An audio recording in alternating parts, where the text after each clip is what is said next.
Behind every killer is a story. Underneath a violent and sociopathic exterior, many remorseless murderers retain a degree of helplessness, or at the very least a surprising degree of humanity.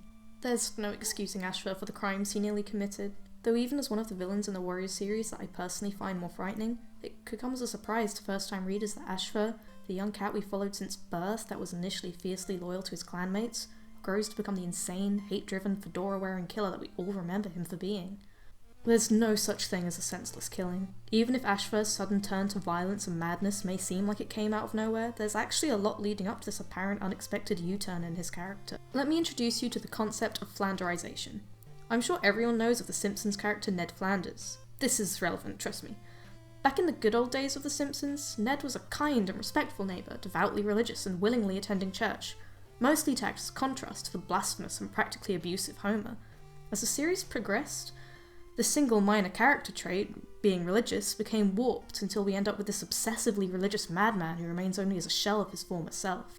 And what relevance does that have to Ashfur? Well, this is what happened to him. The once reasonable Ashfur was good-natured and fiercely loyal to those he saw as his friends. But there's a rather important aspect to Ashfur's childhood behaviour that we need to consider. A young Ashfur experienced a great deal of loss growing up. As an apprentice, his mother Brindleface was cruelly slaughtered by Tigerstar and fed to dogs, her corpse left for Ashfur and Fernpaw to see. And his first reaction is to seek vengeance for her death and play a part in leading the dogs to their demise. It's this desire to see justice served, to see those who wronged him get their comeuppance in the end, that eventually takes over Ashfur's mentality and view on life. You might argue that Ferncloud experienced the same pain in her life as she grew up as Ashfur did, and yet she turned out just fine. In fact, Ferncloud is one of the most respectable cats ThunderClan has seen. A wonderful mother and loving mate who never turned to violence as an answer to her problems. But there's a fundamental difference between the two situations, and that's a functional support system. Let's look at the support system Ashfur did have. His father Whitestorm was, like many other fathers in the series, not particularly invested in the lives of his children. Even then, he ends up dying before Ashfur becomes a warrior. His mentor, Dustpelt, had a budding romance with his sister, and as a consequence, neither paid that much attention to him. His only friend for a long time was Cloudpaw, and all things considered, they were incredibly close. Ashfur was fiercely loyal to Cloudpaw, keeping his illegal two-leg visits a secret despite the consequences it could have had. But eventually, even their friendship dissipates as Cloudtail becomes a warrior long before Ashfur does, because Bluestar doesn't trust any of the other apprentices. Their friendship never recovers from this period. So while Ferncloud receives adequate support from Dustpelt as an apprentice, Ashfur ends up with no one. When he turns to seeking revenge as an answer to his emotional turmoil, he never truly reconciles with his emotions like Ferncloud does because he doesn't have anyone to fall back on. Ashfur essentially learns that seeking revenge is the appropriate answer to his emotional distress. When Whitestorm is killed by Bone during the battle with BloodClan and he and his fellow apprentices kill the rogue in retaliation, Ashfur is the one to fiercely yell in victory. No one ever taught Ashfur that vengeance wasn't the appropriate outlet for his frustration. On top of that, this lack of meaningful emotional connection with other cats doesn't give Ashfur a very good foundation for building relationships as an adult. There's a theory in developmental psychology that relates very well to this. It's known as attachment theory and was proposed by John Bowlby in the 1950s. There are many facets to this theory, but the most important is that essentially, a growing child needs to develop a relationship with at least one caregiver for successful social and emotional development. It's essential for learning how to properly regulate their feelings as they grow up. Without the presence of an emotionally responsive caregiver, it becomes difficult for the developing child to establish meaningful relationships because they don't ever have a basis on which to build those connections on. One possible outcome is for the individual to develop what is known as an anxious, preoccupied attachment type. As opposed to secure attachment types who are comfortable in relationships and have positive views of themselves and their companions, anxious, preoccupied adults struggle with their self-worth in relationships. They seek high levels of intimacy and approval, desiring responsiveness from their partners and becoming overly dependent. They tend to be less trusting and exhibit more emotional expressiveness, worry, and impulsiveness in their relationships. Is any of this sounding familiar yet? This description almost perfectly fits Ashfur's later relationship with Squirrelflight. He's incredibly overprotective of her, desperately trying to protect her from outside threats. This overprotectiveness is a common manifestation of low self-esteem in people who are insecure in relationships. They are constantly afraid of losing their partner. There's even a scene early in Sunset in which Squirrelflight and Blambleclaw are simply talking to each other and Ashfur acts suspicious despite not having any evidence at this point the two will be together.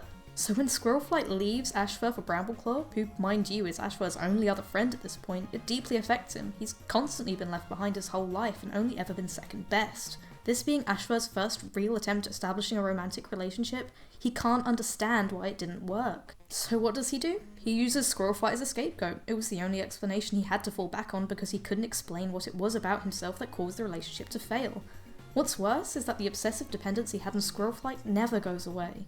There are 3 components necessary for successfully getting over an obsession. The first is spending time away from the obsession. Ashfur was never able to do this because he and Squirrelflight live in the same clan and she was unavoidable. Consequently, he's always having to think about her. The second component is a support system. We've already established that Ashfur didn't have one to fall back on. He'd lost his only close friends, and even though he seemed popular in the clan, he wasn't significantly connected to any of them strongly enough to rely on them emotionally. His sister Ferncloud couldn't emphasise with the situation because she always had Dustpelt as an emotional crutch. Finally, time is needed to get over the obsession provided that the 2 previous criteria are met. This is where Ashfur's problem arises. Without the support and distance from Squirrelflight he needed to recover, his emotions only grow stronger and more dangerous. For over a year, he is left to deal with his inner turmoil alone and never reconciles his feeling as a result. Ashfur's distress comes to its climax in chapter 23 of Long Shadows. Ashfur finally reveals how Squirrelflight's betrayal has plagued his mind for well over a year and confesses to his violent desires to ruin Squirrelflight's life. When I was rereading this passage, I noticed something very important about Ashfur's character. While I'm no professional, I did study psychopathology in college for a number of years and can say with a degree of confidence that Ashfur embodies many of the common traits of sociopath. And yes, I do specifically mean sociopath instead of psychopath, and there's a good reason for that. To explain what I mean, let's talk about Ashfur's behaviour in the scene in relation to the common traits of sociopaths.